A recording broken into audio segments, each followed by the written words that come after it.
Well, here we are again. Another theory video with solved in the title. How original. But hey, you still clicked on the video, so who's really to blame here, huh? Well, at least I can promise you this. What I'm presenting to you today is something I wholeheartedly believe is the correct answer. I really do think I solved a major chunk of the original 6 FNaF games. Or more specifically, the 3 most confusing ones. This video isn't structured as a normal theory video per se. It mainly just focuses on one core idea and just trying to build up everything around it, while also factoring in how the series evolved over time, and how that core idea might have evolved with it. Our main starting point is FNaF 4, the final chapter of FNaF's original story, the game that nobody was able to solve back when it first came out, and to this day is still confusing to a lot of people. But what if I told you that after literal months of research and sacrificing some brain cells, I really do think I solved FNaF 4, as well as the most confusing elements of the next 2 games. So I hope you're ready to take this journey with me, because this is gonna be a long one. Don't forget to like and subscribe, and let's get started. Okay, so the first night is never usually that bad in any of the games, so I'll play through.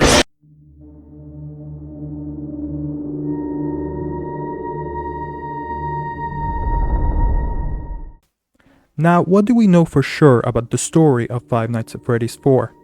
The end of night minigames has us playing as a character called the Crying Child. This character is terrified of the animatronics because of something he saw, is relentlessly bullied by his older brother Mike, and he has a Fredbear plush that keeps him company most of the time.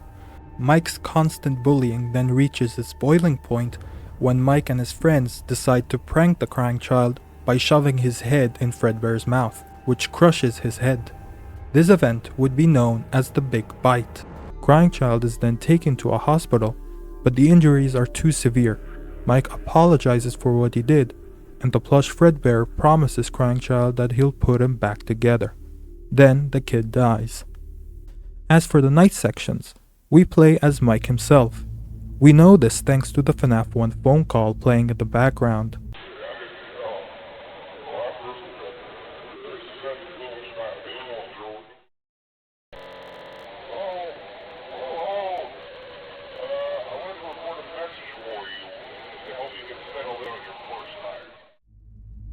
Which only Mike would have heard in FNaF 1. And Mike's logbook shows that he saw Nightmare Fredbear in his recent dreams. We can also occasionally see an IV drip, a vase of flowers, and a bottle of pills on the bedside table. Items the Crying Child wouldn't have been able to see since he was in a coma, but something Mike would have seen when he was visiting his brother in the hospital. The nightmares are essentially just Mike's punishment for what he did to his brother, by having him basically be in his brother's shoes and seeing the characters from his perspective, as monsters. This is just the most basic info we have about FNaF 4, but I want to dig a bit deeper. As most of you know, when FNaF 4 came out, it was basically unsolvable.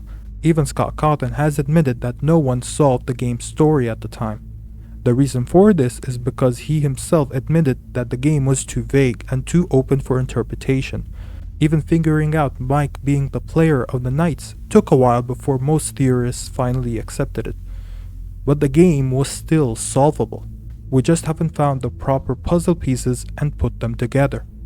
And no, Dream Theory was most definitely not the original intention. Other people have made good videos debunking how Dream Theory was never the answer, so I don't want to waste my time with this topic.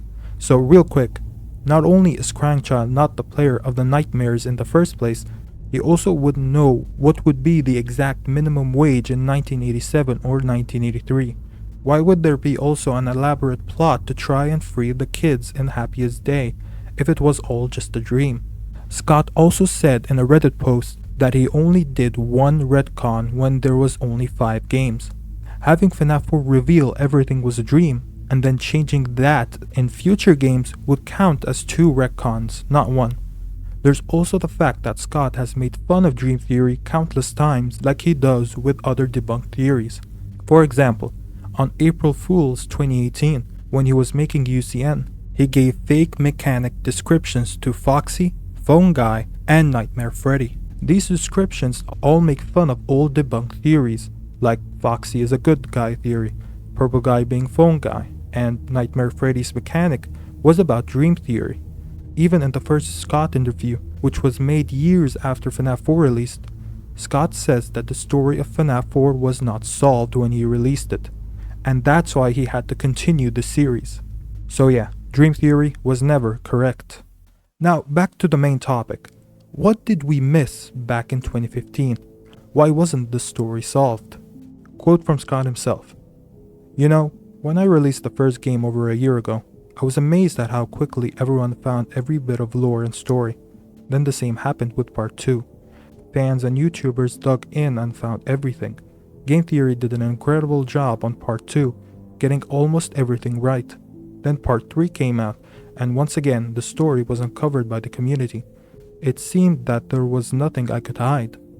But then I released part 4, and somehow, no one, not a single person, found the pieces. The story remains completely hidden. I guess most people assumed that I filled the game with random Easter eggs this time. I didn't. What's in the box? It's the pieces put together. But the bigger question is, would the community accept it that way? The fact that the pieces have remained elusive this time strikes me as incredible and special, a fitting conclusion in some ways, and because of that, I've decided that maybe some things are best left forgotten forever.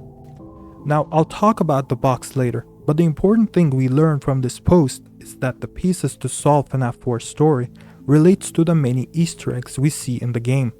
For example, we see a broken Funtime Foxy toy, referencing the Mangle. The toy figures and the Fat Kid reference the toy animatronics. Shadows of Fredbear and Spring Bonnie references the shadow animatronics.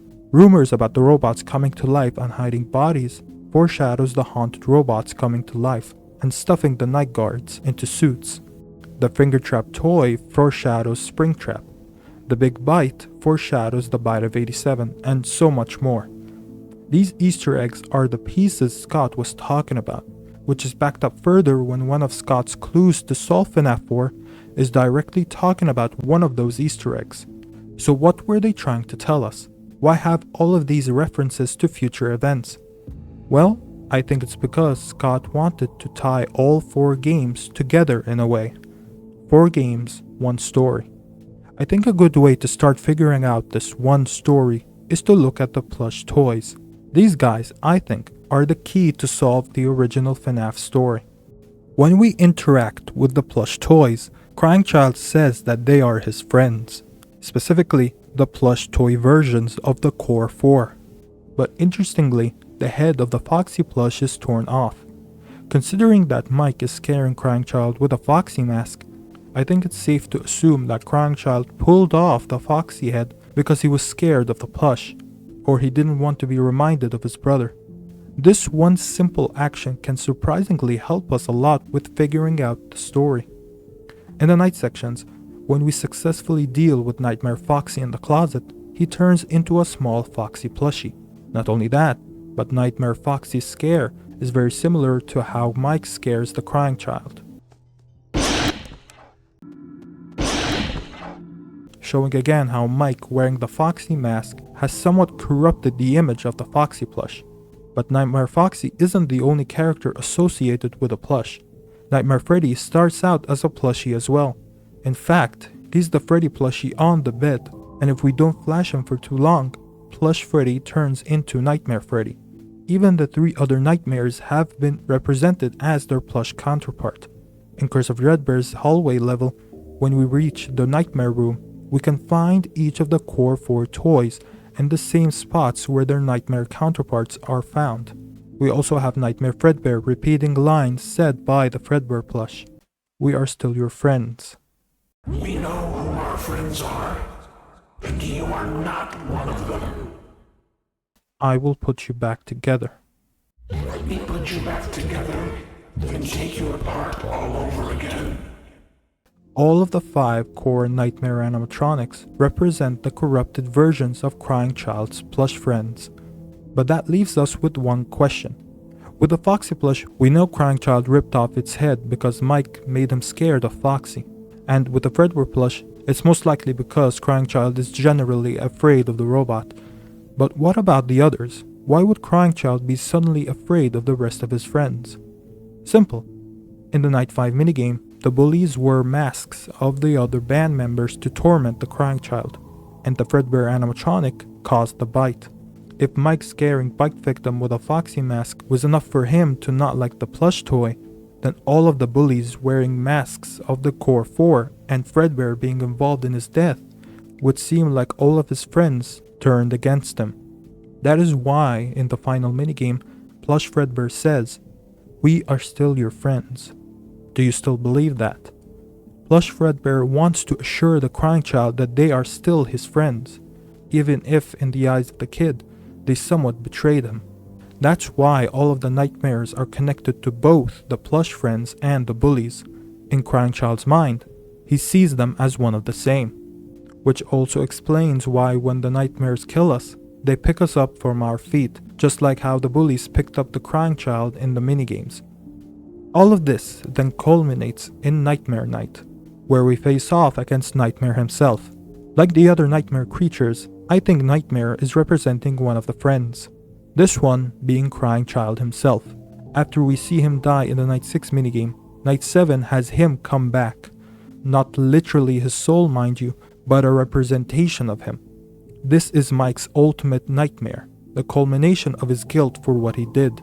Nightmare having similar appearance to Fredbear, and having an inverted Golden Freddy color scheme, and even doing the same jump scare as Golden Freddy, is intentional, since Cryingchild was always more connected to Fredbear than any other character. Cryingchild and Plush Fredbear are essentially one of the same. Wherever the kid goes, the Plush Fredbear is by his side. They are sort of like bound to each other, which we then literally see happen when Cryingchild was shoved inside Fredbear's head. And as the kid was going to die, the character nearest to the kid is Fredbear. Like how each bully is connected to each Core 4 plush toy because of the masks they are wearing, Cryingchild is connected to the Fredbear toy because he was shoved into the Fredbear animatronic. Basically, the Fredbear plush and Nightmare Fredbear represents Fredbear Prime, while Nightmare is representing the more corrupted and aggressive version of Fredbear as a result of the bite, which is reflected with how it has no purple accessories at all like Golden Freddy. Perhaps also the kid's dark shirt could possibly connect to how Nightmare is a dark counterpart of Fredbear. But I can hear your comments already saying, what about in UCN where Nightmare says he's made from William's wickedness? For that, I think in general people just misinterpret that line. I think instead of Nightmare being literally made from William's evil, what he actually meant was that Nightmare's current form in UCN only is made from William's actions towards the one you should not have killed. Even Nightmare Freddy says a similar line about given flesh. We again have a Nightmare robot mentioning flesh and being made of it. But this line tells us that the vengeful spirit gave the nightmares an actual physical form, actually giving them flesh and gums and things like that. They were given their current form by the vengeful spirit to torment William. It's because of William killing this kid, doing that evil deed, do they have their new forms in the first place. Another reason why I think the Nightmare line isn't so literal is because we have Nightmare Rion and Jaco Chica having similar lines. I don't think we can take Nightmare Rion's line of being Afton's fearful reflection so seriously because he wasn't even canon before UCN and doesn't even exist as a physical shadow creature. Even now with current lore, he's more tied with the Mimic than with William. Him being the fearful reflection of William's creations could most likely be about how the one you should not have killed made this hellhole for William, with his own creations and his evil actions coming back to bite him. Which would make sense since Nightmare Rion is UCN's logo. And the music that plays in the main menu is called isotrophobia, which is the fear of seeing one's reflection in a mirror. The same goes with Jaco Chica. She wasn't previously a canon character, and she definitely doesn't exist in the real world as a shadow animatronic. And yet she says that she's a burning reminder of William's evil. which again almost definitely is more connected with the vengeful spirit than with someone else, and isn't a line to be taken literally. So all in all, I think Nightmare being born from quote-unquote William's evil is not a literal thing. It only applies to UCN because the vengeful spirit is a result of William's evil actions, and because of that evil, it results in the spirit giving all the nightmares an actual form and flesh to torment William. So let's do a quick recap so that no one is confused. Crying Child sees the plush toy versions of the animal mascots as his friends, but due to Mike scaring his brother with a Foxy mask, Crying Child's view of Foxy has changed, and he doesn't like him anymore, and so he rips off the toy's head. Then after the big bite, Crying Child feels betrayed by all of his friends, because they were all involved with his death, but the plush Fredbear tries to assure the kid that they are still friends. Meanwhile, Mike's nightmares has him be in the shoes of his younger brother, now seeing the plush friends from Crying Child's perspective, as monsters, as bullies. Then on night 7 and night 8, Mike deals with Nightmare, who represents Bite Victim himself after his death. I hope this was simple to understand. Now let's continue. I'm still not done talking about the plush friends and the nightmares just yet. Another very important thing I want to bring up is that not only do the nightmares connect to the plush friends and the bullies, they also connect to the classic animatronics.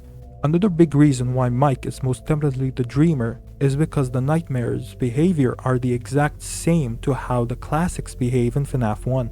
Bonnie comes from the left, Chica from the right, and occasionally goes to the kitchen. We have to keep an eye on Foxy, and Freddy likes to creep around in the dark. You also have the fact that the plush Foxy being the only one broken mirrors how classic Foxy is always out of order. The TV show Fredbear and Friends foreshadows the missing kids, with the 5 robots being friends. That's most likely why Spring Bonnie wasn't seen on the show, because he would turn out to be a killer, not one of Fredbear's friends. Additionally, the bullies and Crying Child themselves somewhat mirror the 5 missing kids as well. In FNaF 2's Give Gifts Give Life minigame, you give the main 4 kids masks of the core 4, with the 5th child spawning and having Golden Freddy bite the player, which is similar to how the main 4 bullies are wearing masks of the core 4, and the 5th child is represented as Golden Freddy by the robot biting the player. We also see Crying Child being stuck in the back room, which is really similar to how the missing children were lured and eventually killed in a back room. Like I said before, Nightmare Fredbear and Nightmare represent each side of Golden Freddy.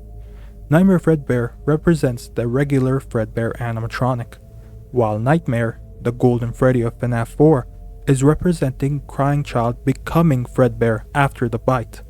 With how that relates to the 5th missing child, Cassidy, I think the plush again represents the normal Fredbear robot, while Crying Child represents Cassidy herself.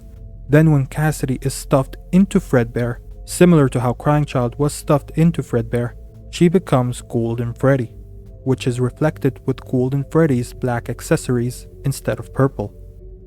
Furthermore, the classics saying the ghostly phrase "It's me" connects back to the nightmares and the bullies, specifically in the FNaF 4 teasers. These teasers were all asking the same question: was it me? Was it me? Or me? Or was it me? The nightmares were all clearly asking which one of them caused the big bite to happen, and as we see in the game, all of them did. Was it me? It's me. They were all involved. They all caused it. That's why all 5 animatronics can say that phrase. But since Fredbear himself is the one to actually crush the kid's head, Golden Freddy gets to say that line more often. All of this, the character's connections back to the possessed robots, is all symbolism. Those are actually honest-to-God parallels in Scott's story.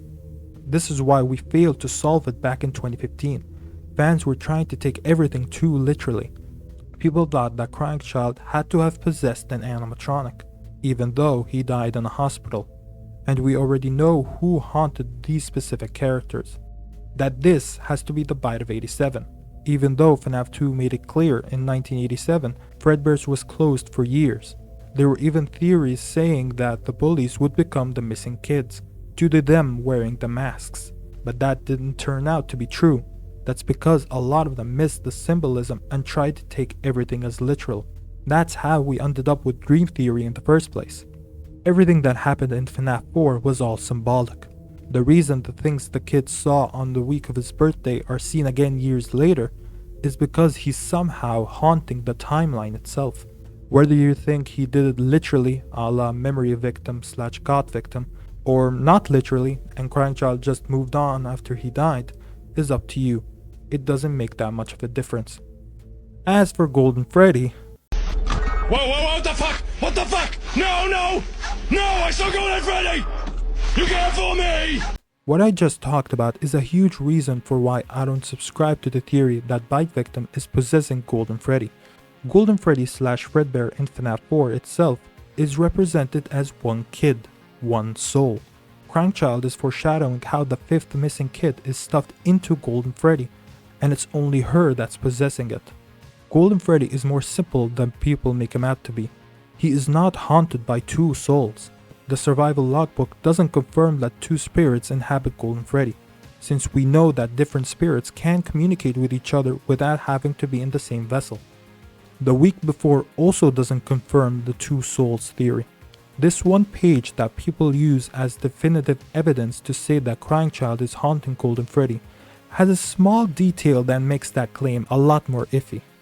When Ralph first hears a recording of the Big Bite, he immediately knew the crying from the other end came from a little boy. The book then says that the boy cried on until Ralph heard the Big Bite. Then when Ralph hangs up the phone, he hears a child crying before being attacked. The text is saying a child crying. If it was the same kid from the recording, why not write, but you can still hear the child crying, or but you can still hear the little boy crying, or something like that.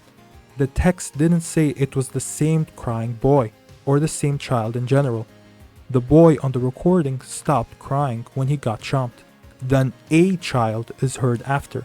The text itself is showing us a clear distinction. And newsflash, Crying Child isn't the only ghost kid that cries. In one of the endings in the week before, we hear Bonnie's spirit, Jeremy, also crying. And you know, the ghost spirits are all crying children. So yeah. All of this to say that the week before doesn't confirm that Bite Victim is possessing Golden Freddy. If anything, since all of the classics say that "it's me" phrase, I would argue that Golden Freddy's mere presence and Crying Child influencing the timeline is the real reason why Ralph was able to hear that phone call, and why the same robot from that event attacked him. Crying Child doesn't need to be possessing Golden Freddy to do that kind of stuff. And remember, this page is from a non-canon Game Over. Other than this page, what does Crying Child possessing Golden Freddy actually do in the story? The only reason Golden Freddy having two souls was even popular is because MatPat used the Stitch Wraith from the Frights books to say he's a parallel to Golden Freddy, because the Stitch Wraith also has two souls. This quote-unquote evidence does not hold up one bit. Not only does Golden Freddy and the fifth missing kid already exist in Frights, and Scott decided to create a sixth victim of the MCI, but also because the Stitch Wraith does not have two souls haunting it. It has three: Jake, Andrew, and Afton himself. Even Eleanor is in there. So how does that in any way parallel Golden Freddy? The reason the robot had many souls in it in the first place is because a scientist manually put different haunted pieces together. There is no evidence to support that kind of artificial possession with Golden Freddy. Also, the parallels between the spirits are straight up just wrong. People like to say that Jake is a stand-in for Crying Child and Andrew is a stand-in for Cassidy. But that's simply not the case. If anything, Jake has more similarities to Cassidy and Andrew is more similar to Bite Victim, not the other way around. I mean, the fact that Golden Freddy and Cassidy are already in Frights and the Stitch Wraith having 4 entities possessing it in the first place should be enough to show that this type of parallel / stand-in logic is not good evidence. So, who is Golden Freddy? He's an old decommissioned Fredbear animatronic that has one soul possessing him, that soul being a little girl called Cassidy, one of the victims of the missing children's incident. That's it. That's Golden Freddy. That's who he always was and still is.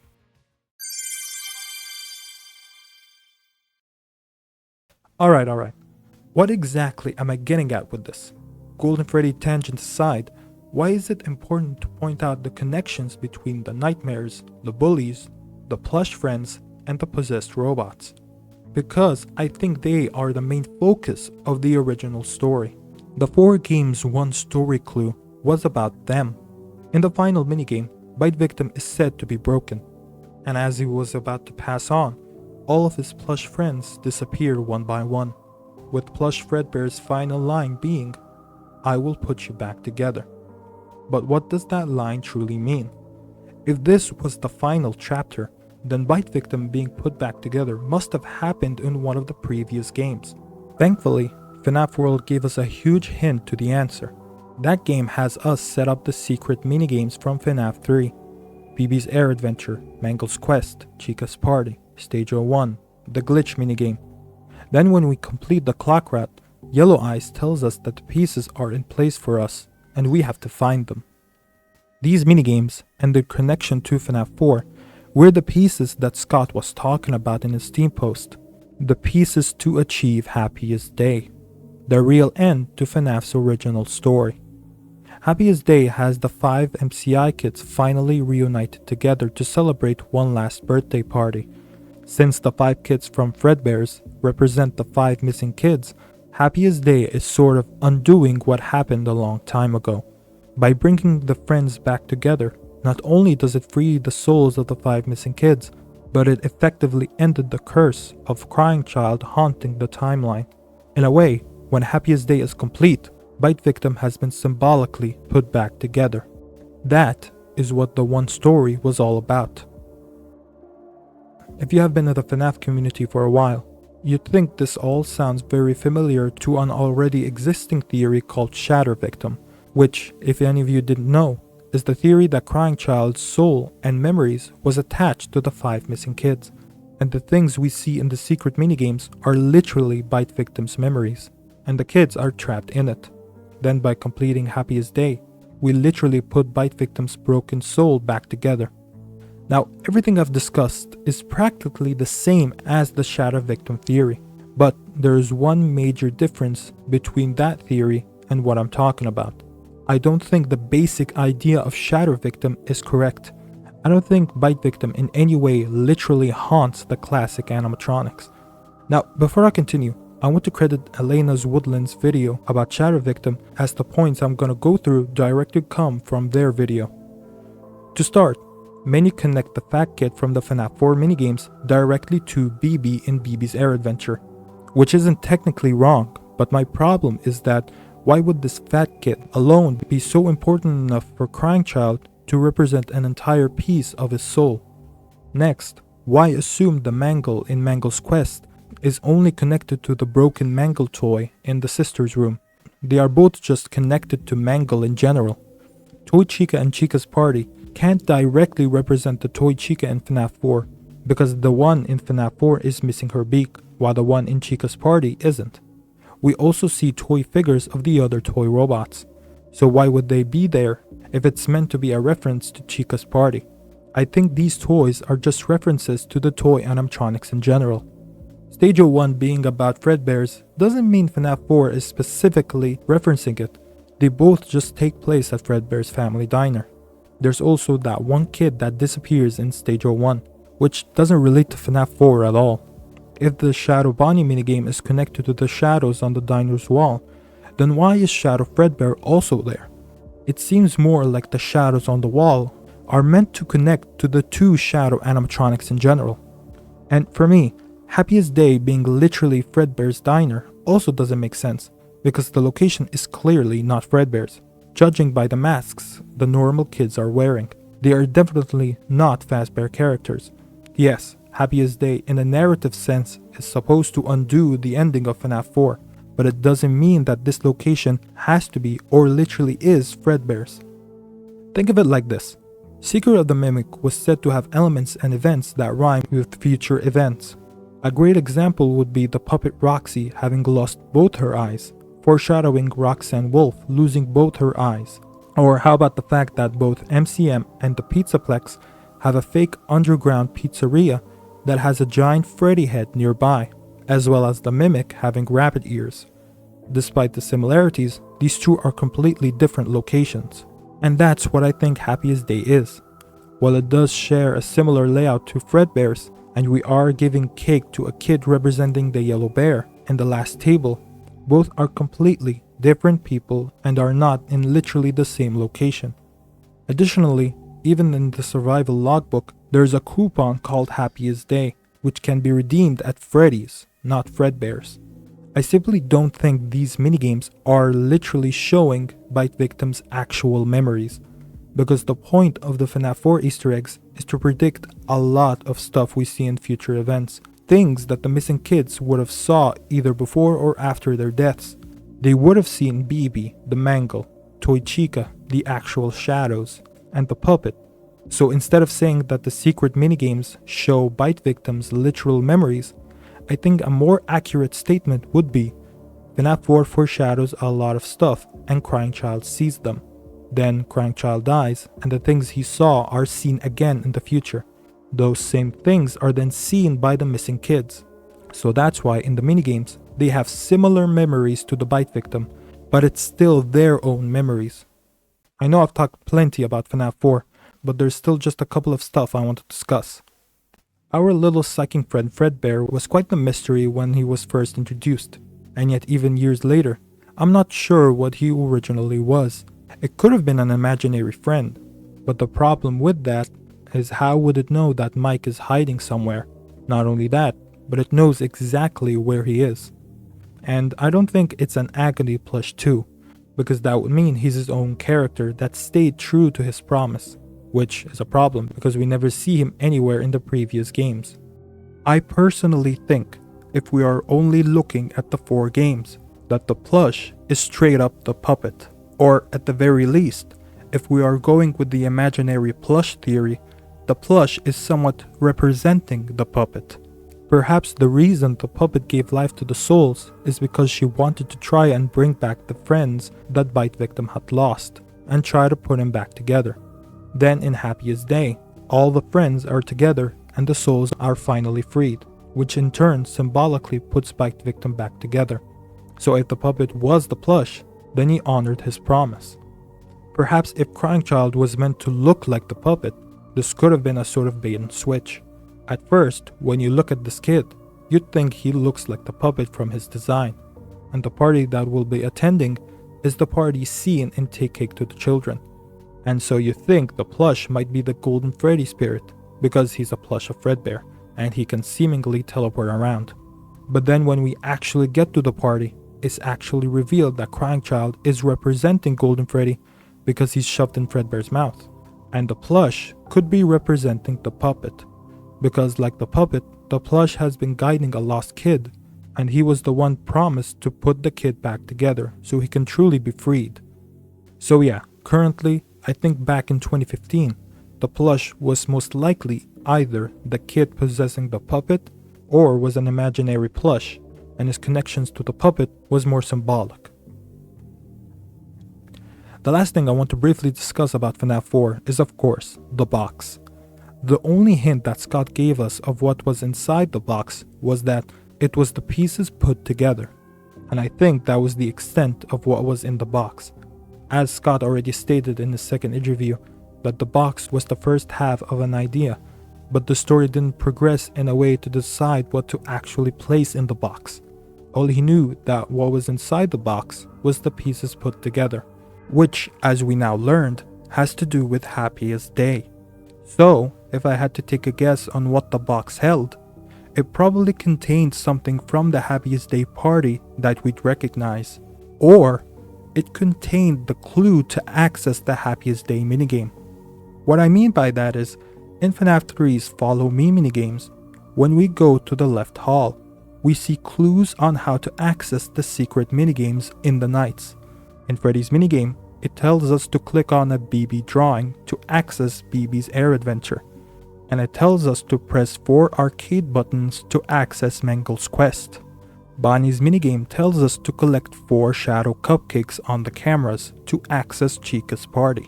Chica's minigame tells us the code for the Stage 01 minigame, and Foxy's minigame tells us to look for Shadow Bonnie, who we can see a small figurine of in the office. However, the Follow Me minigames never give us a clue on how to access Happiest Day. This is the same case as well in FNaF World. There isn't a hint to access Happiest Day. You'd only know this minigame existed if you went into FNAF 3's game files. So, what if the box held that final clue? The way you access Happiest Day is to press on a child drawing of the puppet. So, maybe what was inside the box was something relating to the puppet. I mean, if you think about it, the puppet is not represented in FNAF 4 at all. I mean, yeah, you could argue that Crying Child or the Fredbear plush is that puppet representation, but I'm talking about like a straight up appearance of the mascot character, like as a toy or a mask or something like that. The puppet character is not in FNAF 4 at all, which is pretty weird since the puppet is a very important character in the previous 2 games. So, what if the box held something directly connected to the puppet? I mean, I've seen the box be compared to a trunk that held like ventriloquist dummies, so maybe the box held some sort of early version of the marionette that belonged to William and was something seen by the Crying Child and Mike. Maybe like in the movies, Afton was the one to create the puppet character in the first place. I think what Scott intended was when we'd open the box and see the final clue, which is directly connected to the puppet, we'd then go back to FNAF 3 and look for something relating to the puppet in the cameras. The player would see the puppet drawing, click on it, and play Happiest Day, then get the good ending to finally finish the FNAF story. If I'm right, and the box did hold something relating to the puppet, then this could explain why Scott was hesitant to open the box in the first place. Fans at the time already didn't get the story of FNAF 4, and one of the big debates at the time was about which character Crying Child possessed. If Scott did open the box and we saw something relating to the puppet inside, then fans would have taken this as confirmation that Crying Child possessed the puppet, which is obviously the wrong conclusion, because the Take Cake minigame already showed us the origins of the puppet, and this kid died very differently to the Crying Child. I think this works really well, because remember what Scott said in his Steam post. What's in the box? It's the pieces put together. But the bigger question is, would the community accept it that way? Will fans connect the contents of the box to Happiest Day as it was intended? Or will they draw the wrong conclusion and think Crying Child possessed the puppet? Fans were already confused and frustrated with the story, so opening the box could have muddled the story further. Scott didn't want to take that risk, so his solution was to keep the box shut forever. So now let's finally do a recap of everything we talked about. Crying Child sees the plush toy versions of the Core 4 animatronics as his friends, but due to Mike scaring his brother with a Foxy mask, Crying Child's view of Foxy has changed, and he doesn't like it anymore, and so he rips the toy's head off. Then after the big bite, Crying Child feels betrayed by all of his friends, because they were all involved with his death. But the Fredbear plush, who is maybe or maybe not possessed by the puppet kid, tries to assure the kid that they are still his friends, and promises him to put him back together. After the death of the Crying Child, his presence in a way is felt all throughout the rest of the timeline, like some sort of curse. The things that we see in the minigames, things that Crying Child saw, are only foreshadowing a lot of events that'll transpire in the future, with the most important one being Crying Child and his friend group foreshadowing the 5 missing kids of Freddy's. Then after the events of FNAF 1, Mike's nightmares has him be in the shoes of his younger brother, now seeing the plush friends from Crying Child's perspective, as monsters, as bullies. Then on night 7 and night 8, Mike deals with Nightmare, who represents Bite Victim himself, taking revenge for what Mike did to him. Then some other shit happens which then leads to Fazbear's Fright, the horror attraction. This place is chock full of Fazbear memorabilia, all the pieces of the past located in one place. The ultimate goal of the secret minigames is to find the lost friends that are trapped in their own memories and reunite them together after so long, to a place that feels familiar but is still their own. All the 5 friends finally come together in a final birthday party, undoing what happened a long time ago, and finally putting the pieces back together. The souls are freed from their shells and Fazbear's Fright burns to the ground, ending the original story of Five Nights at Freddy's. Bonnie. It's clearly White Bonnie. Right? Ku Klux Klan Bonnie. What? White Power Bonnie. White Power Bonnie. Oh, jeez. What power? What?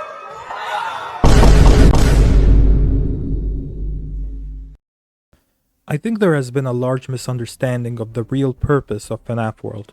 A lot of theorists like to look at the game like it's an actual event that happens in the game's story. Whether as an in-universe arcade game or as something more metaphorical, the reason people think this is because Scott said in the first interview that FNAF World was tied to the canon games. But I feel like a lot of theorists misinterpret what he said. Yes, he did say the game is tied to a canon game, but he never said that FNAF World itself is a canon game. In fact, if we actually look at the game, it's impossible for it to be a canon game. The reason I want to talk about this is because knowing the real purpose of FNAF World will really help us understand both the original story and what came after. Let's start at the beginning. FNAF World was released in 2016, months after FNAF 4, which was still considered the final chapter. Even Scott said in a Steam post that FNAF World would be the final FNAF game. The game has us play as the adventure characters, in a colorful world that is never given a proper name yet. Our guide, Adventure Fredbear, tells us that something seems very wrong today, that there have been a lot of bizarre creatures roaming around the sanctuary, creatures that even look like them. Even some objects in the world have become fractured and glitched. Fredbear thinks that this may have been a result of something bad happening on the flip side, so our job is to fix whatever has gone wrong. If we touch a glitched object, we can traverse through a series of subtunnels under the sanctuary to reach new places. We also fight through several bosses and the bizarre creatures join our team when we defeat them. Fredbear says that if we defeat the game's security system, we would be able to reach the heart of whatever is corrupting the FNAF world. When we defeat it, we go into the last tent. If we play the game on normal mode, a mysterious character congratulates us for beating an imaginary monster in an imaginary game, without taking any risks or finding anything interesting. This character mocks us for playing on normal mode and says that he's out of our reach, and he still controls us, ending the game right here. Now if we play the game again, and wait long enough in the dialogue cutscene with Fredbear, a glitchy 8-bit Fredbear appears on the screen. This glitchy Fredbear gives us important info, like how this safe place, this sanctuary, isn't a safe place at all. He tells us that we are being played, being pulled on a string for a character he calls the Puppet Master. This Puppet Master is in control of this world. Glitchbear says that we wouldn't understand at first because we were made for one thing, which is to follow the trail the Puppet Master created for us. But Glitchbear tells us to ignore that trail and instead to find 5 clocks. These 5 clocks, as we saw before, are tied to the secret minigames from FNAF 3. When we finish that route, we teleport to a dark place with 2 yellow eyes, like in the start of the game. Yellow eyes tells us that the pieces are in place for us, and we have to find them. Then he tells us to rest. Like I already discussed, these pieces were helping us to try and connect FNAF 4 to FNAF 3's Happiest Day minigames. That's all fine and dandy, but for some reason, a lot of fans like to take what we see in this game as a literal thing that happened in the game's story, which isn't the case at all. Let me explain. If we play the game on hard mode and are able to reach the Puppet Master that Glitchbear has been warning us about, we come to find out that the Puppet Master is Cotton himself. That's some real dedication. Great job. Most people are content playing through the game on normal mode, but not you. There's always an overachiever in a bunch. I guess that's you. So it's your fault then, for my misery. It's never enough for you people. Don't you get it? I can't do this anymore. I won't.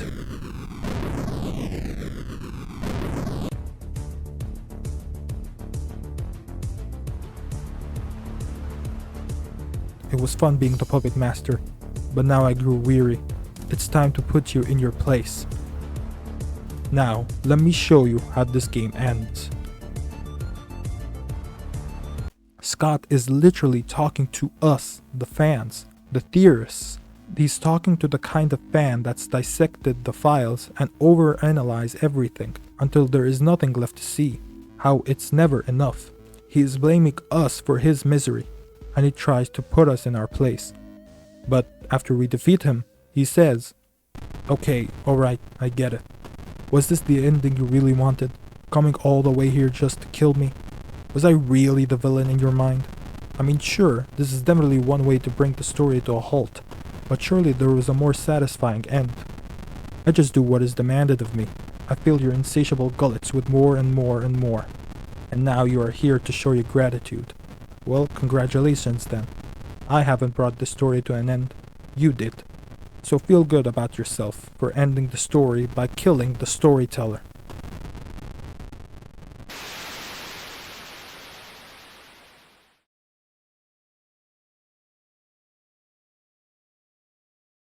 We literally end the game and the FNAF story as a whole by killing the storyteller.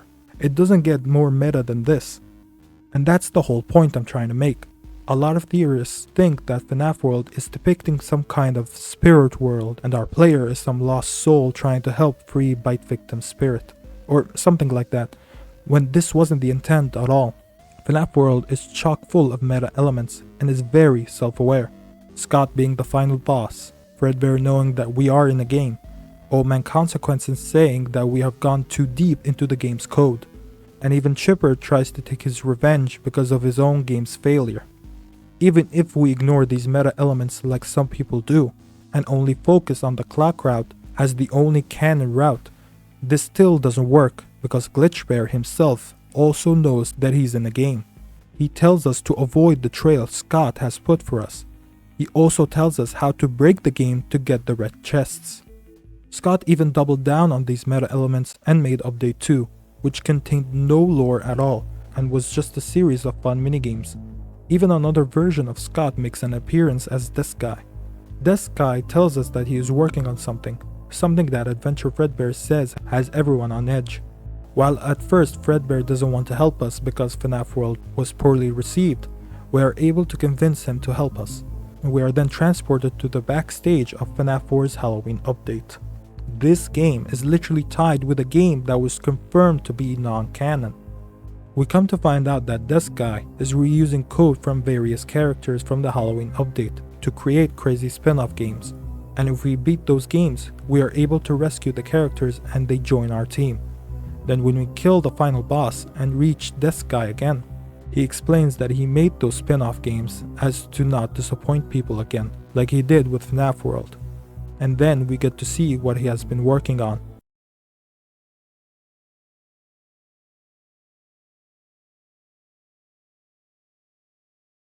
The show will begin momentarily. Everyone, please stay in your seats.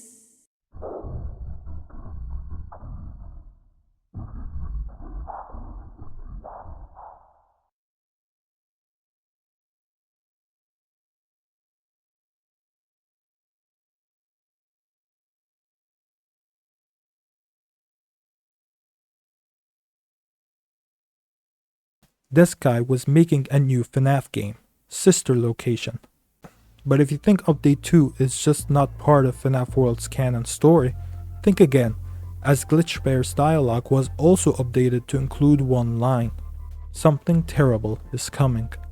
The same thing Scott says to set up the reveal of Circus Baby and Sister Location as a whole, directly connecting the clock ending with the events that'll transpire in Update 2, and making it connect more with the meta elements of FNAF World.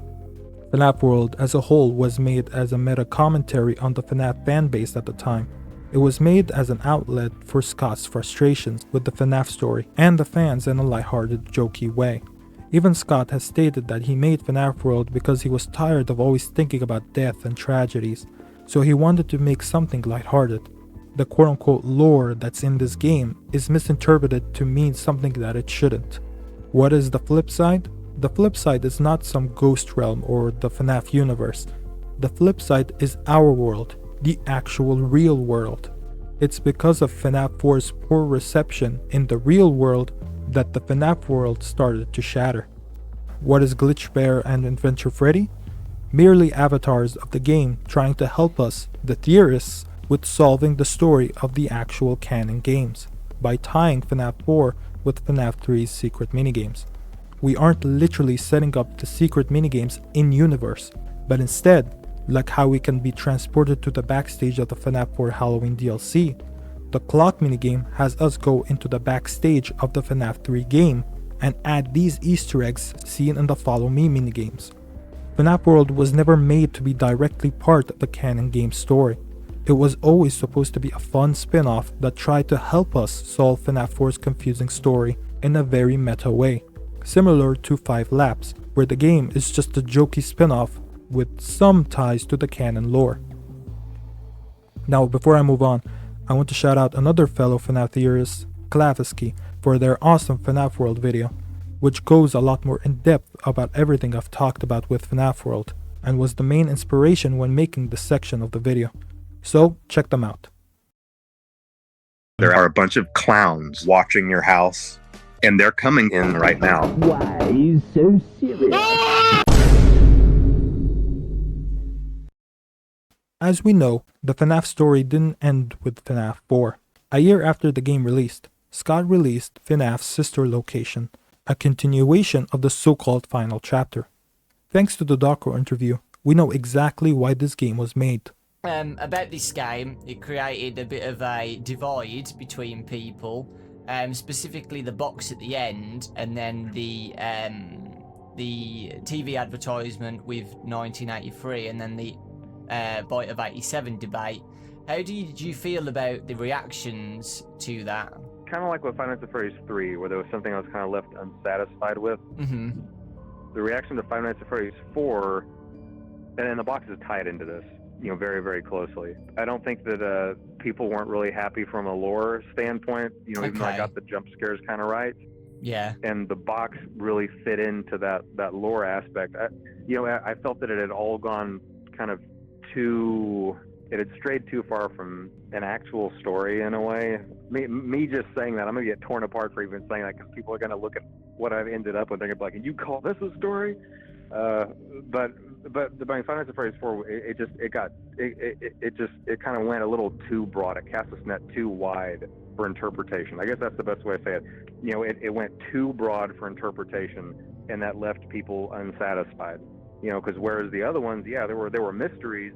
4 ended up just too mysterious to the point where you really couldn't, there was no real way to figure out what was going on. And it left people unsatisfied.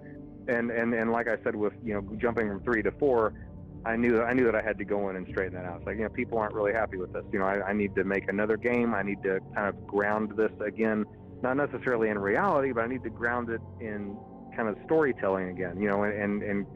And really lay this down with what's going on. Obviously I watch all the game theory videos, and me and Matt have sometimes had an antagonistic relationship back and forth. I inconvenience him with my games, and sometimes he inconveniences me with his theories, but it's all in good fun, but I'll tell you, he did a video on that box, and he kind of said that he thinks the contents of the box changed over the years. And I bet nobody gave that a whole lot of thought, but I saw that and I was like, he's absolutely right. He's absolutely right. The contents of that box have changed over the years, because it's for that very reason. It's because of what I was intending the game to be when it happened, and then after the reaction of it, I was like, I need to craft this into something better for the people who see this as important, and that kind of indirectly does change the contents of the box, because it changes the contents of everything that came before. So I just thought that was an interesting observation on his part. Yeah, and I think you mentioned this on one of your Steam posts or something, that you put some things in Sister Location to ground out the story of FNAF 4, right? Mm-hmm. Yeah. Right. So. Scott says that due to FNAF 4's mysterious nature, he felt that it strayed away from an actual story. It was too open for interpretation, and you couldn't really figure out what's going on, which left a lot of fans unsatisfied. So, he decided to make another game because he needed to ground out the story of FNAF 4, to actually craft a proper narrative, and to really lay this down with what's going on. As a result, the contents of the box was changed and overall abandoned. So Sister Location does have some direct answers to the story of FNAF 4. I'll get to Sister Location in a minute, but I think the important thing we need to discuss is that not only did Sister Location change FNAF 4's story, it effectively made FNAF World irrelevant. Not only because FNAF World was tied with the box plotline, which was abandoned, but because we directly see this with the release of the FNAF World mobile port, which erases every single lore connection that FNAF World once had, turning important dialogue into nonsense and even more meta jokes. Even Yellow Eyes, who everyone thought had to be the Fredbear plush or a spirit helping Crankchild, was instead revealed to be fucking Bouncebot, who declares he did the bite of 87. If that wasn't enough, the description of the mobile port once read, "Welcome to a magical world that makes no sense and has no impact on the lore." Scott went out of his way to change the dialogue and story of this game. He could have just simply left it the same, but he didn't. And considering that this port released after Sister Location, I think it's safe to assume that after changing the story of FNAF 4, Scott made FNAF World's story irrelevant. While yes, Scott did remove this version of the game a few days later, it certainly wasn't for any lore reason, since he abandoned FNAF World as a whole after that, and cancelled Update 3 because he wasn't happy with the game. Yo, my neighbor kinda acting up right now. Like, what the fuck wrong with him, bro?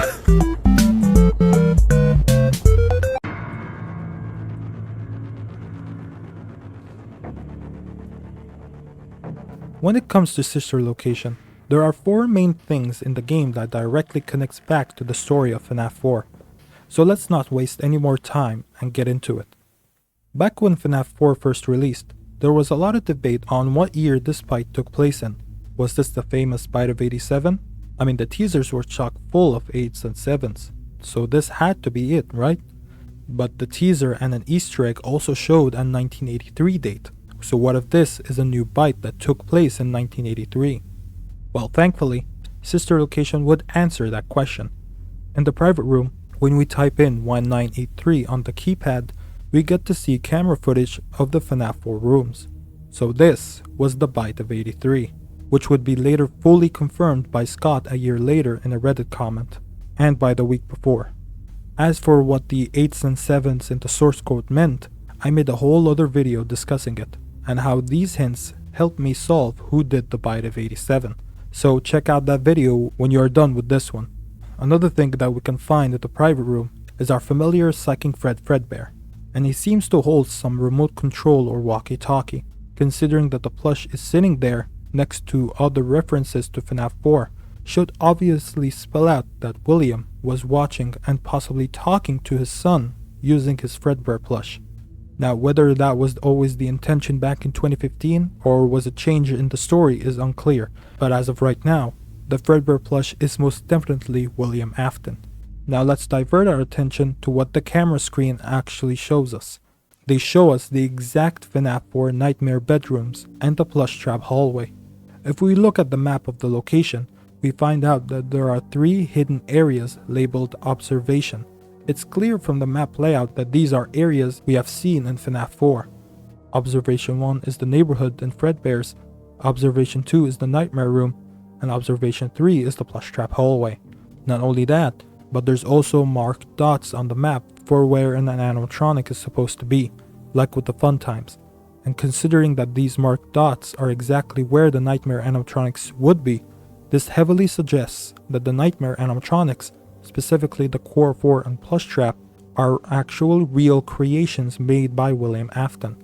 There's also a possibility that Nightmare Fredbear was also a real animatronic, because his voice lines in UCN heavily imply that Afton knew him. I assure you, I am very real. This time, there is more than an illusion to fear. He keeps mentioning how, this time, this isn't an illusion, and he's actually there. So maybe he was placed in the spot where Fredbear would reside in the diner. But what was William observing in these rooms? It seems to be one big experiment. Judging by the 1983 code to access the camera feed, these experiments seem to tie in with the big bite and the death of the crying child. Because you don't make a year a code unless something happened in that year, which is obviously the big bite. Perhaps William was trying to replicate what happened with his son. But what exactly is he trying to replicate? Thankfully, we got a short story all about these experiments, called Didophobia. In this story, a 7-year-old kid named Rory was kidnapped and was put into observation 2, where Afton would pump the rooms with hallucinogenic gas that makes him think he's in his real home, and makes the nightmare animatronics that come out at night seem more real and alive.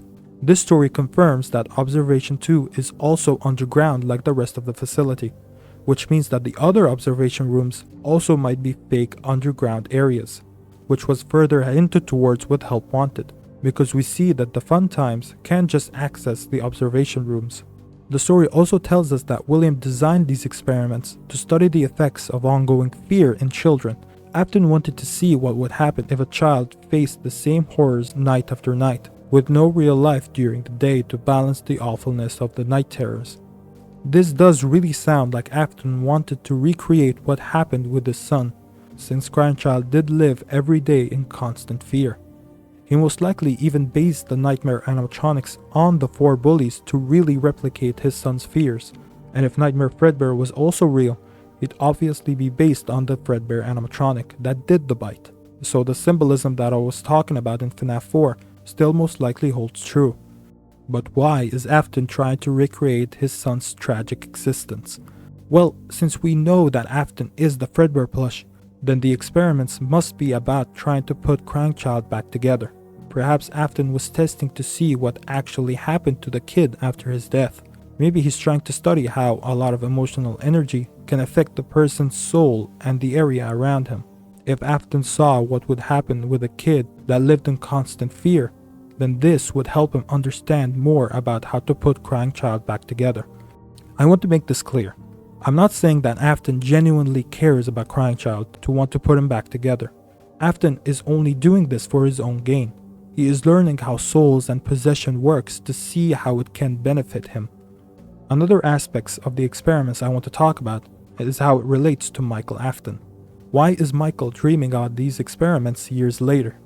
For me, I think there are 2 possible options. Option A, Michael was put in the nightmare chambers sort of as a subject 0 before Afton really started the experiments. Then after the events of FNaF 1, Michael would re-experience these experiments in the form of nightmares. As for option B, there is a possibility that when Michael was working at the bunker, the emotional energy of what was left in the experiment rooms attached itself to him. Then he started to have nightmares about them. This one, I admit, is a bit speculatory, but I still find it very possible. But as of now, I'm sticking to option A. Now let's steer our focus away from the experiments and look at the main cast of Sister Location and where exactly they come from and what's their purpose. From what we know, Purple Guy William Afton had his own subsidiary company to Fazbear Entertainment called Afton Robotics.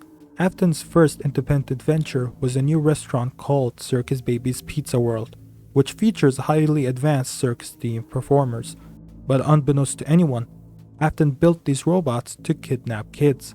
Specifically, Circus Baby and Funtime Freddy had large storage containers in their stomach that is able to keep the child contained, most likely to take the victims to the experiment rooms. Unfortunately, on the restaurant's test run, William's daughter, Elizabeth, gets too close to Circus Baby and is captured, but she was accidentally killed in the process. And we know it was an accident because So Afton cancels the opening of Circus Babies and stores the fun times in his underground bunker, which is later made into Circus Babies Entertainment and Rental. So the first thing I want to bring up is, when did the Pizza World had its test day? Well, that's easy to answer. In night 4, Baby shoves Michael in an old spring-lock suit that she says came from her old pizzeria. We know from the FNaF 3 tapes that before the missing children's incident, the spring-lock suits were banned from being used because of an incident at a sister location. So considering Baby says that this suit came from her pizzeria, which is a sister location to Freddy's, then it's obvious that the Pizza World was the sister location that Ralph was talking about, and means Elizabeth dies before the missing children's incident. This is important to point out because since Elizabeth dies before the missing children's incident, then it shows us that Afton would have seen for himself how a child is able to possess a robot. Maybe that's how Afton knew how to commit the MCI in the first place.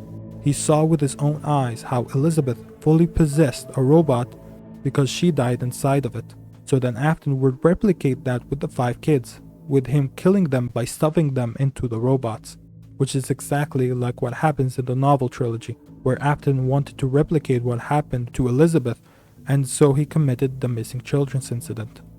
Now the second thing I want to talk about regarding the fun times is, in the final custom night cutscene, we got to learn that William sent Michael to the bunker to put Elizabeth back together. And I found her. I put her back together, just like you asked me to. She's free now. Not only does that connect William more with the plush, but it also tells us that Elizabeth's soul is somewhat shattered in some way. And I think this teaser image tells us exactly that. In this teaser, the text below says, "There's a little bit of me in every body." Notice how it says me instead of we. Only one entity is stating this fact. Since we know Circus Baby is the one mainly controlling Ennard, then this line has to be from Baby herself. This line could show how Elizabeth's soul is now in every fun time due to them combining into one body, which explains how Baby can use Funtime Freddy's voice mimicking feature to mimic Elizabeth's voice in the fake ending. Everything is okay. I'm still here. So basically, combining all the fun times and their special features together, with Baby as the leader, essentially helped Ennard be more human-like and being able to act more like the real Elizabeth, thus putting her back together, even if it wasn't actually her. So after learning this, how does that philosophy of putting someone back together work with a crying child? I mean, Happiest Day already showed a similar concept. To put Crying Child back together, you had to free Cassidy's spirit, which could only be done when you bring her friends together in one place. This idea of the core 4 being together to trigger something in Golden Freddy is interestingly not only seen in Happiest Day. In Give Gifts Give Life, when the core 4 are given life, the 5th suddenly spawns. When the core 4 kids are freed from their shells, the 5th one appears. Even in Help Wanted 2, to get the Golden Freddy memory, you have to mix together one extra ingredient plus 4 main ingredients. There's a pattern here. When the core 4 are mixed together, it triggers something in Golden Freddy. This is most likely because in the Night 6 minigame, when all of the plush friends disappear, Crying Child moves on as well. It's like they all symbolically were a part of Crying Child's soul, and when they all left, there was nothing left of him to stay. Now, knowing William was the final speaker, this creates a whole new narrative. I think the reason why William committed the MCI in the way that he did is because he wanted to replicate his son and his connection with his plush friends. So to honor the promise he made, Afton killed the kids and stuffed them in the only characters that were connected to Crying Child. When these characters, these friends, came to life, it's like each part of their soul brought the kid back. Like a reverse version of the Night 6 minigame. William stuffed a kid into the Fredbear suit to rebuild his kid in some way, even if it wasn't actually him. But of course, that wouldn't be enough, because you can't have a Crying Child replacement without his beloved friends. So he stuffs the other 4 into the core 4 animatronics. thus triggering something within the Golden Freddy spirit, making him the leader and at the same time the outcast of the group, like how Crying Child was the leader and at the same time the outcast of his little group. Again, whether you think Crying Child is literally around or not doesn't matter, it works either way. This point, if true, still retains the symbolism I talked about in FNAF 4. Even after Scott changed the story, the 5 friends are still the key to help solve the Crying Child.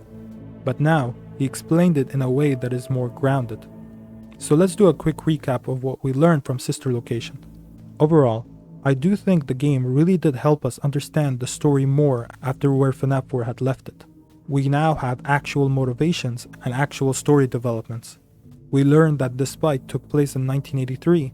We learned that the Fredbear plush and the final speaker was actually William.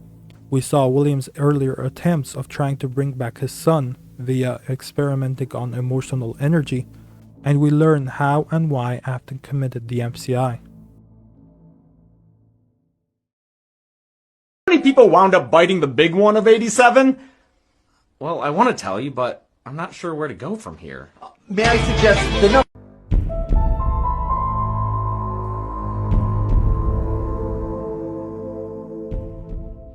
Freddy Fazbear's Pizzeria Simulator was a game that was meant to tie up some loose ends with the previous games, which means we get to learn more info on FNAF 4 and Sister Location to finally get the full picture. I think for FNAF 6, there's only 2 main points that is relevant to everything that I've talked about, so let's begin. Right now I have some good news and some bad news. The bad news is that I have to talk about Midnight Motorist again, everyone's favorite minigame. However, the good news is that I already made a video on Midnight Motorist, so I'll only talk about the minigame briefly. If you want to know my full and detailed thoughts on this minigame, then watch that video after you're done with this one. Right now, I'll only mention things from this minigame that is relevant to our topic for this video. Basically, since we know the yellow guy is William Afton, I think the couch person is Michael and the runaway is the Crying Child, who is at this time isn't traumatized like he was in FNAF 4. I think the minigame was made to show us what caused Crying Child to be afraid of the robots, which I think is him seeing Charlotte's corpse when he is lured back to Freddy's by the mysterious animatronic. The kid would think that the robot that lured him wanted to kill him like he killed Charlotte, and he runs away, traumatizing Crying Child, finally answering what Crying Child saw that made him afraid of the robots. I just don't see any other reason why Scott would place Midnight Motorist in the same night as Charlotte's death, and coincidentally also have Crying Child be lured back to Freddy's after Afton left the body at Freddy's. It just seems too coincidental. And yeah, I get the whole what is seen in shadows thing would be a little weird, but considering that Scott changed the story after this clue was posted, I don't think it's as reliable anymore. Even if it was, Crying Child did technically misunderstand what he saw. He thinks one of the robots killed his friend and is trying to kill him. Simple. Again, if you want to know how I came to my conclusion, you can watch that video. Moreover, Crying Child also being the runaway also explains why Afton would survey his kid in the first place. He saw something he shouldn't, and Afton would torment him, while also making sure he won't run away again. So now that we have another question about FNAF 4 answered, let's look at the big plot point that revolves around FNAF 6. If you have been a FNAF fan for a while, you might have heard the term Molten MCI being thrown around, and for good reason. In short, Molten MCI is the theory that the 5 missing kids that haunted the classic animatronics now possess the tangle of wires known as Molten Freddy, and by proxy, the 3 main fun times as well. For any new fan, you might think this theory is a little far-fetched. The 5 kids were freed in FNAF 3 already, right? Why are they still here, and possessing a whole set of new robots? But if you actually deep dive into FNAF 6, you'll find that the game basically spells it out for us. So what's the evidence for Molten MCI being correct? I think a good place to start is with Henry's insanity speech. It's only now that I understand the depth of the depravity of this creature, this monster that I unwillingly helped to create, as if what he had already done wasn't enough. He found a new way to desecrate, to humiliate, to destroy. Henry tells us that William has found a new way to desecrate, to humiliate, to destroy. while the terminal is showing a blueprint of the Scooper machine from sister location. From what we can understand, the Scooper's full name is Scalable Creation of Ulterior Presence, and this machine's true purpose was to excavate some of the inners of the fun times and inject remnant into them. If you aren't familiar, remnant is simply a term used for haunted metal. The reason the metal is heated is to make it malleable, which makes it easier to extract the soul from the metal it's possessing. So the Scooper is what Henry was referring to when he was talking about how Afton found a new way to desecrate and destroy. As if the suffering wasn't enough, the loss of innocence, the loss of everything to so many people. Small souls trapped in prisons of my making, now set to new purpose, and used in ways I never thought imaginable. The small souls trapped in prisons of Henry's making is obviously referring to the 5 kids and the classics. Furthermore, Henry says that these possessed creatures are now set to new purpose and used in ways he never thought imaginable. Something happened to the classics after the events of FNaF 1. They now had a new purpose, meaning they weren't just mascots herding night guards anymore. Afton used them in some way. He lured them all back to a familiar place, back with familiar tricks. He brought them all together. Are they still aware? I hope not.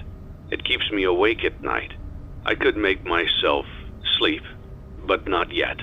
Not until I undo what he has done and heal this wound. A wound first inflicted on me, but then one that I let bleed out to cause all of this. He set some kind of trap. I don't know what it was, but he led them there again. He overpowered them again, and he robbed them of the only thing that they had again.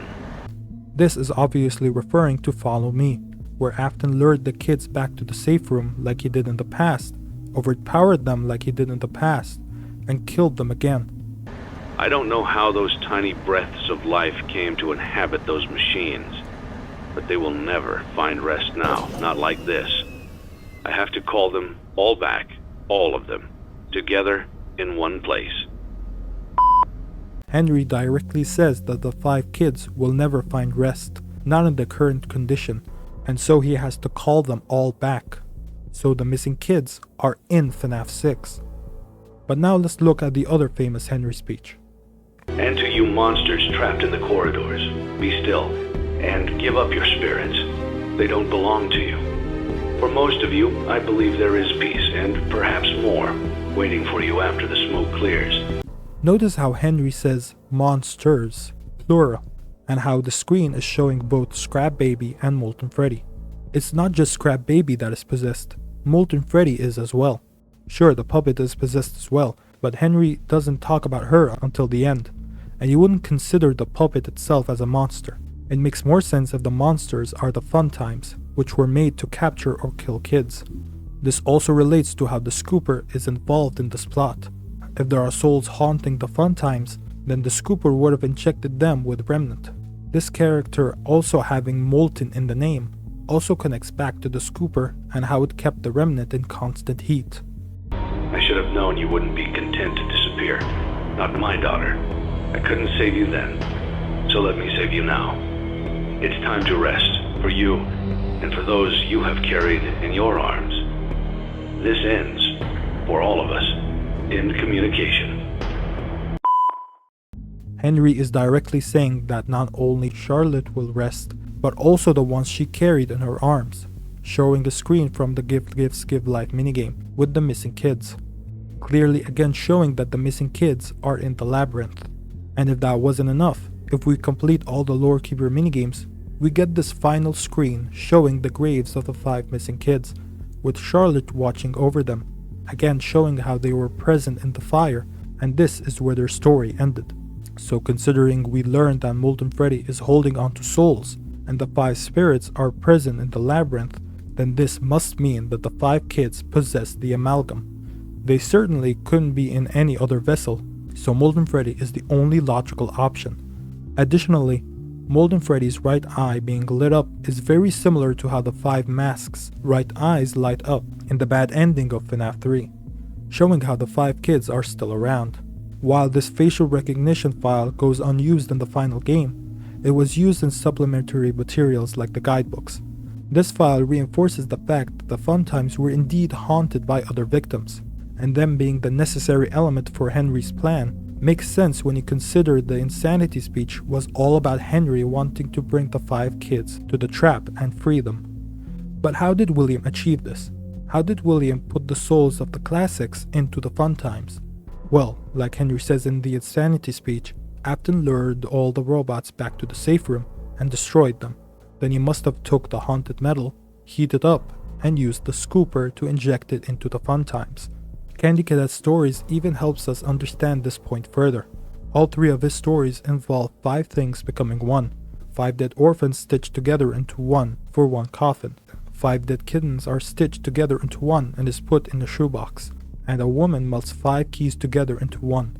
This pattern clearly indicates that Afton took the 5 characters from Freddy's and merged them together into one, which is exactly what we see him do in the 4th closet, where he melted the classics together into one and extracted their remnant to be put into the fun times, as a way to give them a quote-unquote greater purpose, which is very similar to how Henry describes how Afton used their souls for a new purpose. Additionally, in the Entered Hard Mode level in Help Wanted, we turn on a giant furnace that, if we look closer, contains an amalgamation of Endo-01s, the same endos used by the classics. And as for golden... Yo.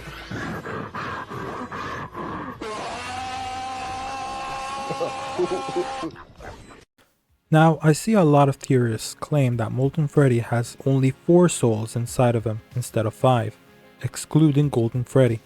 Reasons being that we never saw Afton dismantle him, and the amalgam we see in Help Wanted is only made up of 4 endos instead of 5. But I'm here to tell you that this isn't the case at all, and Golden Freddy is indeed in Molten Freddy. First off, we don't need to see Afton dismantle Golden Freddy, because FNAF 3 already implied that he's not around anymore, with us not seeing him anywhere in Fazbear's Fright, and the bad ending has a broken Golden Freddy in the darkness. When the Core 4 are destroyed, their souls go after William, and seeing as Cassidy is also going after William heavily implies that Golden Freddy was dismantled. People like to say that Golden Freddy would have teleported before William dismantled it, but I find that hard to believe, because not only did Afton use the suit in the 1987 murders, but also Fritz was just able to tamper with the suit, so Afton could have reached the suit with no issues. The furnace in Help Wanted, also containing only 4 endos, can also not be taken that seriously, because not only is that level chock full of random nonsensical parts and creatures present in the bunker, but also because this Easter egg wasn't meant to be seen by looking into the game files or no-clipping through the level. You were only supposed to barely see pieces of multiple endos in the furnace to get the idea that the classics were present at the bunker and they were melted down. William was able to successfully add Golden Freddy in the amalgam in the 4th closet, so if he was able to do that in one universe, then there is nothing stopping him for doing the same thing to Golden Freddy in the games. And like I mentioned in the sister location section, when the Core 4 are present together in one place, Golden Freddy will always be involved. And since William melted the Core 4 endos together, Golden Freddy will be there as well. It wouldn't matter if his endo is melted or not. It simply doesn't make sense to remove Golden Freddy from the amalgam, because Cassidy is always grouped with the other 4 kids, wherever they go. Even in the novels and movies, the 5 kids always stick together. So there is no reason for Golden Freddy to be separated from his friends. Furthermore, William wouldn't just leave the Golden Freddy suit and only focus on the Core 4. He considers them all his children, so he wouldn't leave one behind. Candy Cadet's story also involved 5 things becoming one, not 4. And Henry states that Afton brought all the kids together, not just the 4 of them. He wouldn't state this as if it was factual if he wasn't sure. The grave ending also shows that Cassidy was in the fire, and she's grouped up with the others. FNAF 6 was made to end the story, so Golden Freddy not being there, or somehow possessing another vessel and leaving her friends behind for no good reason, wouldn't make sense at all. Molten FCI is one of those theories that is so airtight that it's borderline confirmed, but there's one glaring problem we have to take account. If the story of the 5 kids ended in Pizzeria Simulator, then how does that change FNAF 3? I mean, if they weren't free in that game, then the bad ending has to be the canon ending, right? I mean, some people think that Happiest Day could have happened after FNAF 6, but for me, this doesn't make much sense at all. To achieve Happiest Day in the first place, we need to find things in Fazbear's Fright to interact with. This can't happen after FNAF 6 because, you know. There's also the fact that Scott made FNAF World, the only game that tied both FNAF 4 and FNAF 3's secret minigames together, irrelevant. So adding on the fact that the 5 kids are still here post FNAF 3, and the fact that the grave ending is just a redo of the good ending, I really do think these minigames just never happened. And FNAF 3's canonical ending is the bad ending, and the good ending was just recycled for FNAF 6. We already know Scott changed and recontextualized the original story, so I wouldn't put it past him for wanting to make that change with FNAF 3. But if that's the case, what is the purpose of Fredbear's promise? If Happiest Day doesn't happen, if the 5 kids aren't reunited in Happiest Day, then ShatterVictim can't be put back together. So was the story element also tossed aside? Well, no, because I think FNAF 6 showed us a new way ShatterVictim was put back together, in the form of Molten Freddy. If bringing the 5 kids together in FNAF 3 was how ShatterVictim was originally put back together, then the current equivalent of this would be Molten Freddy, who was literally created by bringing all the 5 kids together. Apton's promise is actually finally fulfilled. While he had the 5 kids possess ShatterVictim's friends, this still didn't really count as putting the kid back together. But by merging the friends together into one, he puts the pieces together and his son is finally back from the dead. Molten Freddy is the revived crying child, or at least an evil, twisted, undead version of him. Not with his literal soul most likely, but he's artificially brought back through the Funtime Freddy AI. And also the memories of the 5 kids, who, like I said earlier, already have similar memories to the ShatterVictim. This is all very similar to how Elizabeth was brought back through the baby AI and the memories of the kid she's trying to imitate. I mean, notice how Molten Freddy only refers to himself as I or me. This creature considers itself as one entity, unlike Ennard, who refer to themselves as we. It's like the Candy Cadet stories, where when the 5 things become one, they are essentially considered as a new entity. Additionally, there's also the supposed Afton family poster outside the alleyway, which has Crying Child represented as a birthday bear with sharp teeth, similar to how Molten Freddy is also a birthday bear with sharp teeth. And it being chained by the clown makes sense since at one point, Baby was the one controlling the amalgam. I mean, the fact that the mass of wires is being controlled by Funtime Freddy of all people already connects him heavily with the ShatterVictim, since Freddy is a bear with sharp teeth and is a character all about birthdays. Thanks for letting me join the party. I'll try not to disappoint. Which all invokes the memory of the bite. Funtime Freddy also has a little buddy that is always with him and is always talking to him, just like the Crying Child. If you look at the other Molten Freddy lines, him being Crying Child becomes a bit more obvious. Together again! Could refer to how Crying Child is finally put back together, or how Crying Child and Michael are finally reunited after all these years, which would make sense considering this other voice line. Oh, what a pleasant surprise! Another line which I think solidifies this theory even more is this. One big happy family! Couple that with one of Scrap Baby's lines. It feels like home. The Afton family are all finally reunited in this game after all these decades. And for Baby, who has Elizabeth's memories, she feels like she's back home with her 2 siblings.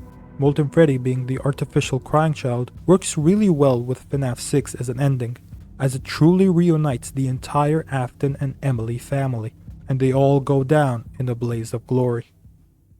One last point I want to mention is how this theory could actually work really well in paralleling the stories seen in Curse of Dreadbear and Secret of the Mimic with the Murray family story. The Curse of Fredbear DLC is heavily associated with the Bite Victim, because not only is the whole DLC based on FNAF 4, but also because Fredbear himself is obviously mirroring Bite Victim, with him being connected to Fredbear, and in the Fredbear level, the player tries to use science to prevent the mysteries of life and reanimate the inanimate, and we do that by calibrating a brain, which connects back to the Bite. What I'm getting at here is that Fredbear also represents Molten Freddy, with both being based on Frankenstein's monster, who was created by putting different parts together into one, and is made alive by a crazy scientist. Both Molten Freddy and Fredbear are a representation of an undead crying child. Additionally, both characters are based on a Freddy and have yellow eyes. With Secret of the Mimic, other theorists have pointed out the many similarities with Crying Child and David, so I won't go over it here, but what I want to mention is how Molten Freddy is very similar to M2.